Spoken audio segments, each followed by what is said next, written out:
Welcome to another show. Today, we're going to talk about memorable female antiheroes and morally complex women in Western movies. Sometimes I envy the finality of death, the certainty. At number 10, it's Ruth from The Hostels, 2017, played by Rosamund Pike, a traumatized frontier survivor whose initial civilized grief hardens into cold-blooded survival and fatalistic violence alongside an escort of cavalry soldiers. Ruth is a traumatized, homesteading mother living in New Mexico whose life is shattered in the opening minutes of the film when a Comanche war party attacks her home, slaughtering her husband and 3 young children. She is discovered days later, clutching her dead baby, frozen in a state of catatonic shock. She is rescued by an embittered army captain, Joseph Blocker, who is reluctantly escorting a dying Cheyenne chief to his homeland. As they travel through perilous territory, Ruth's overwhelming grief quickly hardens into a cold, fatalistic rage when the party is attacked by hostile forces. She picks up a rifle and fires with a chilling mechanical detachment, adapting instantly to the brutal violence of the frontier. After surviving multiple ambushes, the deaths of most of their party, and a final brutal shootout against racist landowners at the burial site, Ruth is one of the few left standing, having forged a deep, quiet bond of shared trauma with Captain Blocker. She takes custody of an orphan Native American boy boarding a train toward a fragile, uncertain future in the East. Did you know that Hostels was filmed in chronological order? For a story built around an exhausting journey, even the production refused to take a shortcut. He's the man that shot and killed my father, Frank Ross. They tell me he's over in the Indian Territory and I need somebody to go after him. Well, who are you? Mattie Ross. Next on our list is Mattie Ross from True Grit. Mr. Dogburn? What is it? I'd like to talk to you a minute. What is it? They tell me you're a man with true grit. From 1969 and 2010. She was played by Haley Steinfeld in 2010 and Kim Darby in 1969. This young girl displays a chillingly pragmatic and uncompromising obsession with hiring a killer for hire to execute her father's murderer.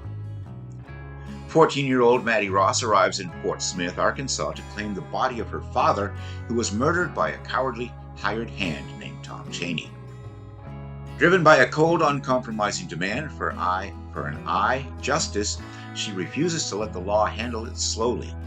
Mattie uses her razor-sharp wit to out-haggle a local merchant, securing enough funds to hire Rooster Cogburn, a ruthless, one-eyed U.S. Marshal known for his trigger-happy nature. She relentlessly pursues Cogburn into dangerous Indian territory, refusing to be left behind and braving harsh elements, outlaws, and physical exhaustion.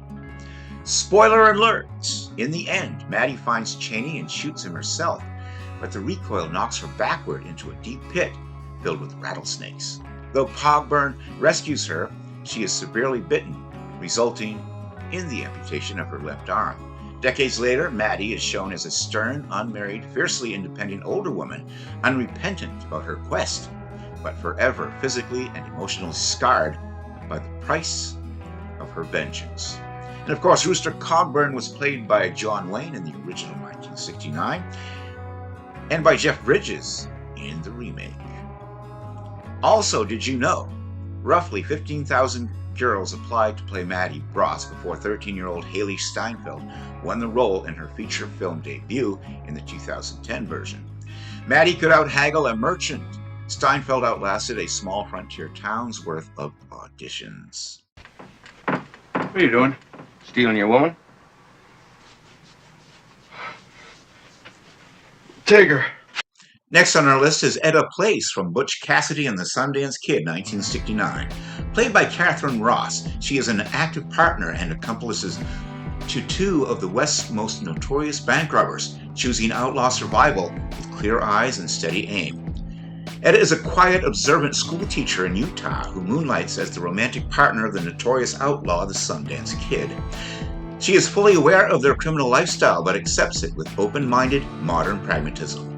As a relentless law enforcement posse begins tracking the hole-in-the-wall gang down, Butch and Sundance decide to flee to South America. Etta agrees to go with them on one strict condition. She will do anything they ask, but she will not stay to watch them die.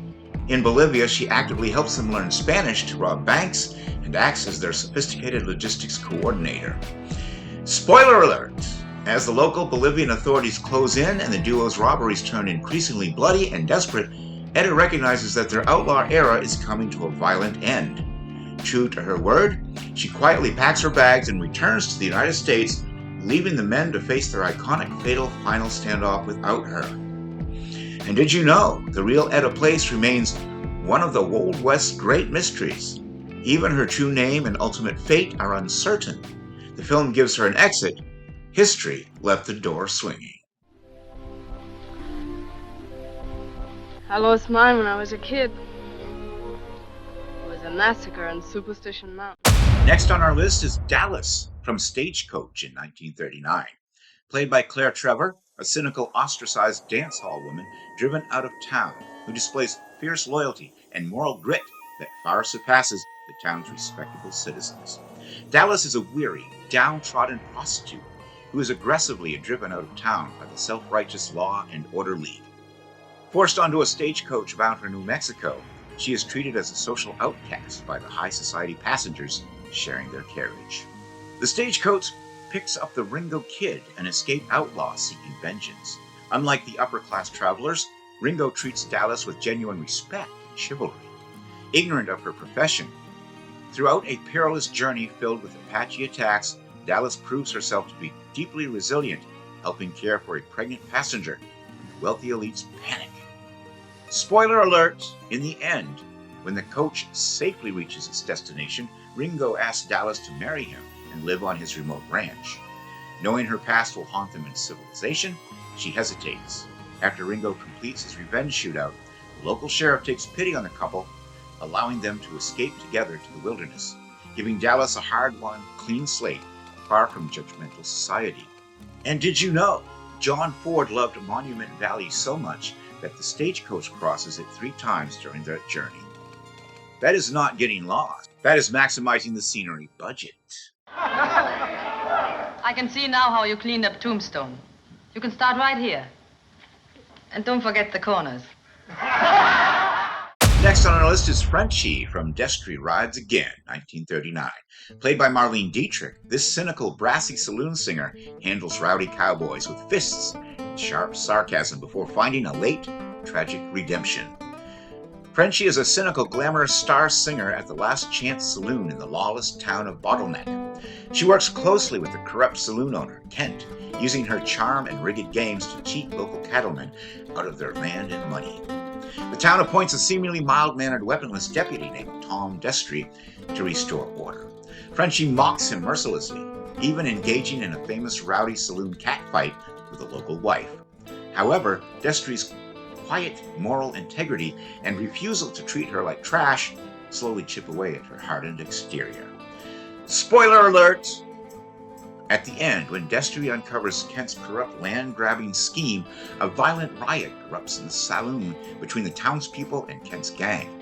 Spotting Kent aiming a rifle at Destry's back from the balcony, Frenchie leaps in front of the bullet. She dies in Destry's arms, finding a tragic final redemption by sacrificing herself for the only honest man she ever met. Did you know Marlene Dietrich and Una Merkel performed their famous saloon fight without choreography, agreeing only to avoid closed fists? So much for a quiet night at the Last Chance. Next on our list is Jill McBain from Once Upon a Time in the West, 1968. Played by Claudia Cardinal, she evolves from a former New Orleans sex worker into a fiercely hardened land spectator, willing to play cutthroat real estate games to survive the frontier.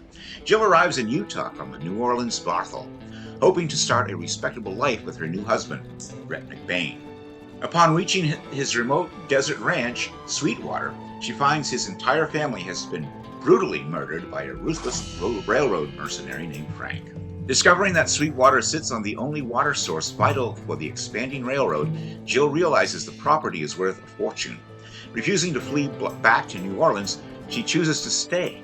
She survives an attempted rape, plays along with Frank's psychological intimidation, and temporarily sleeps with him to protect her claim. Spoiler alert!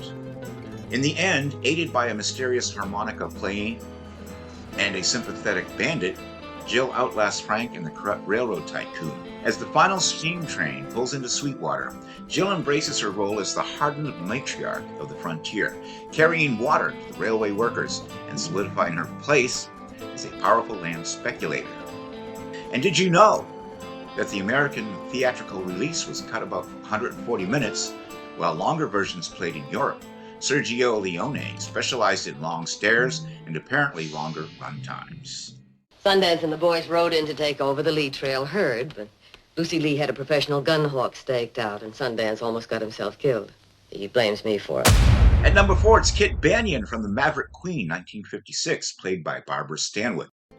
She commands respect and fear as the town's tough-as-nails leader of an outlaw gang who rides, shoots, and swindles with the best of them.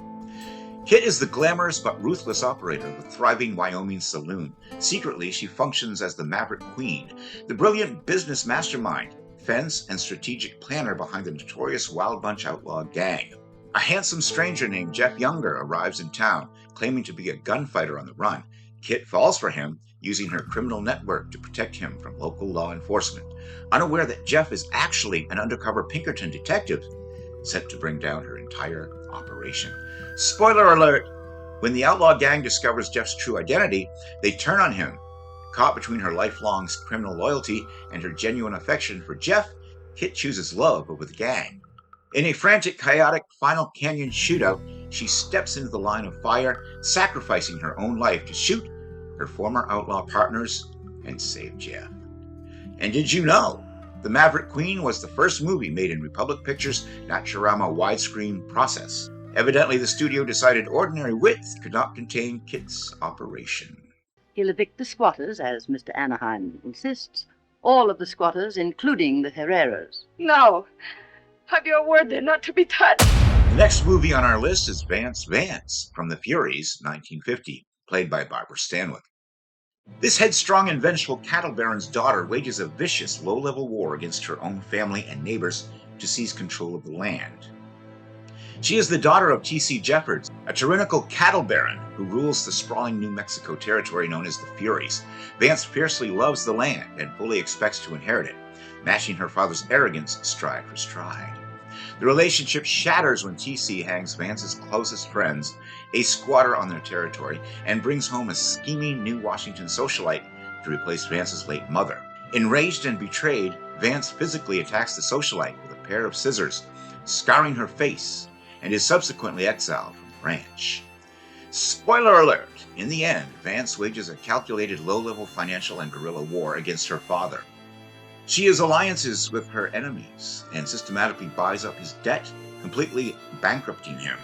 When her father is suddenly gunned down by a rival, Vance stands victorious, taking total, unyielding control of the empire she bled to acquire. And did you know that The Furies was Walter Huston's final film, and he died before its release?